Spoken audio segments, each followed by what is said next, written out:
Hi friends, எல்லாருக்கும் வணக்கம். Welcome to Geethu cooks. என்னுடைய சப்ஸ்கிரைபர்கள் எல்லாருக்கும் ரொம்ப தேங்க்ஸுங்க.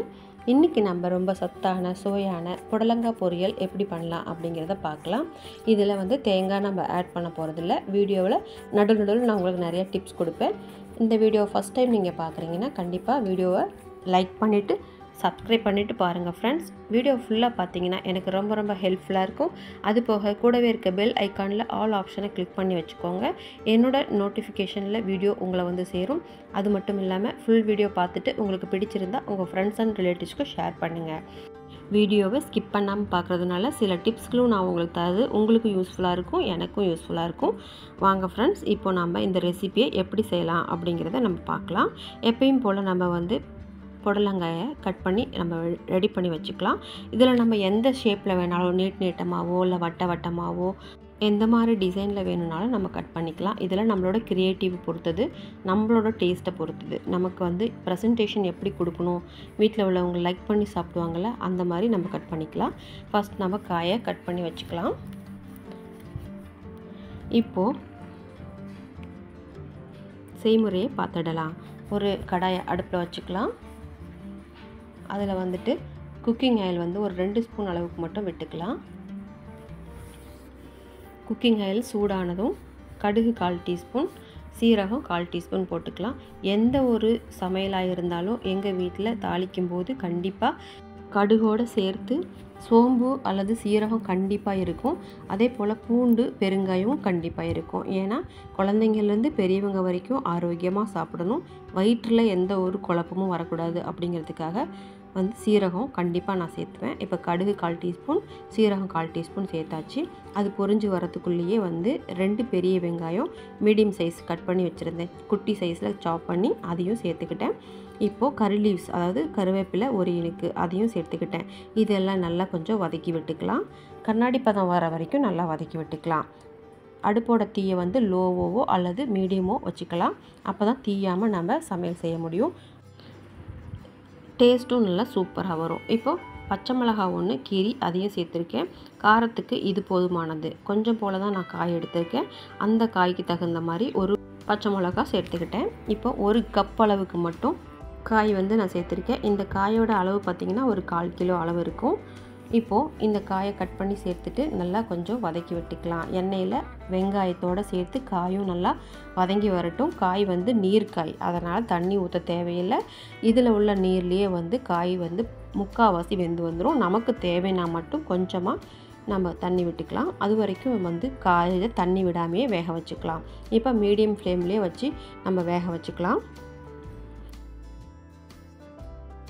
இந்த புடலங்காயில் ஏகப்பட்ட மருத்துவ குணமும் நன்மைகளும் ரொம்பவே அதிகமாக இருக்குங்க. நமக்கு ரொம்ப யூஸ்ஃபுல்லாக இருக்கும். பின்னாடி பார்க்கலாம். இப்போது மசாலா சேர்த்துக்கலாம். இதுக்கு காய்க்கு 1/4 டீஸ்பூன் அளவுக்கு மஞ்சள் தூள் ஆட் பண்ணியிருக்கேன். மஞ்சள் தூளோடு சேர்த்து இப்போ உப்பும் சேர்த்து ஆட் பண்ணிக்கலாம். உப்பு நான் 1/2 டீஸ்பூன் அளவுக்கு இப்போ போடுறேன். இந்த காய்க்கு தகுந்த மாதிரி இப்போதைக்கு 1/2 டீஸ்பூன் போட்டிருக்கேன். பின்னால் கம்ப்ளீட் ஆகும்போது நம்ம டேஸ்ட் பார்த்துட்டு கூட கொஞ்சம் குறைச்சி சேர்த்துக்கலாம். ஆரம்பத்திலே உப்பு நிறையா சேர்த்துட்டோம்னா அப்புறம் குறைக்க முடியாது. இப்போது உப்பு மஞ்சத்தூளோடு சேர்த்து காயை நல்லா பிரட்டி விட்டுக்கலாம்.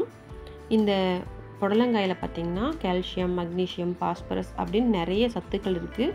இது எல்லாமே நம்மளோட எலும்புகளுக்கு ரொம்ப ஆரோக்கியத்தை கொடுக்கும். இந்த மாதிரி நீர்க்காய்களில் எப்பயுமே சத்துக்களும் நியூட்ரிஷன்ஸும் அதிகமாக இருக்கும்.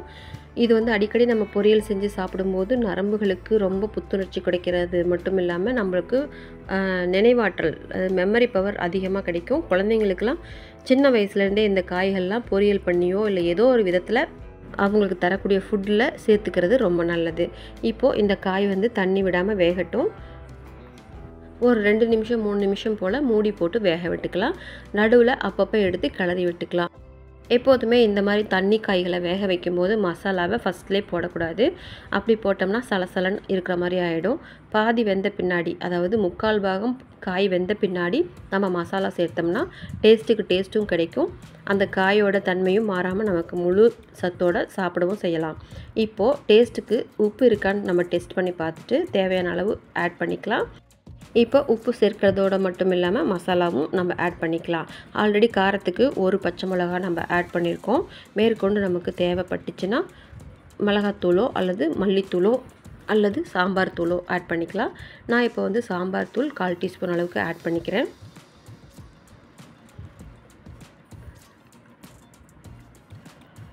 உப்பு சேர்த்தாச்சு. தேவையான அளவு உப்பு சேர்த்த பிறகு சாம்பார் பொடி மட்டும் நான் ஆட் பண்ணியிருக்கேன். மற்றபடி வேறு எந்த பொருளும் ஆட் பண்ணல. இதுவே நல்ல டேஸ்ட் கொடுக்கும்.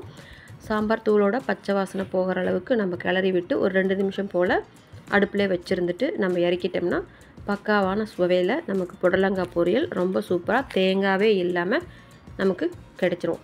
புடலங்காயில் வந்து தாதுக்கள், தாது உப்புக்கள், தாது சத்துக்கள், விட்டமின்கள், கரோட்டின்கள்னு நிறைய விஷயம் இருக்குங்க. இது வந்து முடி, நம்மளோட ஸ்கின் ஹெல்த்துக்கு கூட ரொம்ப ஹெல்ப் பண்ணுது. தலையில் உள்ள பொடுகு போக்குறதுக்கு கூட புடலங்காய் வந்து ரொம்ப ஹெல்ப்ஃபுல்லாக இருக்குங்க.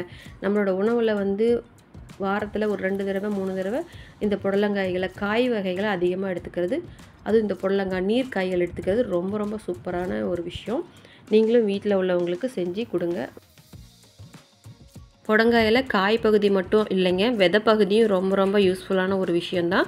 விதை பகுதியை நம்ம தூக்கி போடாமல் பிஞ்சு காயாக இருந்ததுன்னா பிஞ்சு விதைகளை எடுத்துட்டு நாம் வந்து அதில் சட்னி செஞ்சு சாப்பிடலாம்.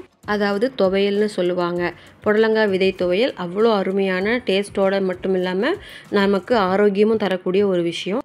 சுகர் பேஷண்ட்டுக்கு மட்டும் இல்லைங்க, பிபி பேஷண்ட்டுக்கும் சேர்த்து இந்த புடலங்காய் அண்டு பீக்கங்காய் 2 காயிலையும் கொஞ்சம் போல் எடுத்து நம்ம பச்சையாகவே மிக்சியில் ஒரு 1/2 டம்ளர் அளவுக்கு தண்ணி விட்டு அரைச்சிட்டு அதோட சாரை வடிகட்டிட்டு அப்படியே குடிக்கலாம்.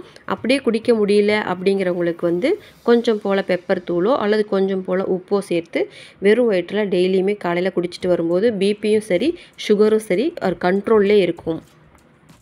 புடலங்காயில் வந்துட்டு நம்ம பொரியல், அவியல், பச்சடி, அதுபோல் பஜ்ஜி கூட செய்யலாம். உள்ளே வந்து ரவுண்டாக கட் பண்ணிவிட்டு உள்ளே இருக்கிற விதையெல்லாம் எடுத்துகிட்டு நம்ம எப்பயும் போல் ஸ்டஃபிங் பஜ்ஜியோ அல்லது வாழைக்காய் பஜ்ஜிக்கு இருக்கிற மாதிரி ரெடி மிக்ஸ் வாங்கிட்டு நம்ம அந்த மாதிரி கூட ஸ்நாக்ஸ் மாதிரி செஞ்சு குழந்தைங்களா சாப்பிட வைக்கலாம்.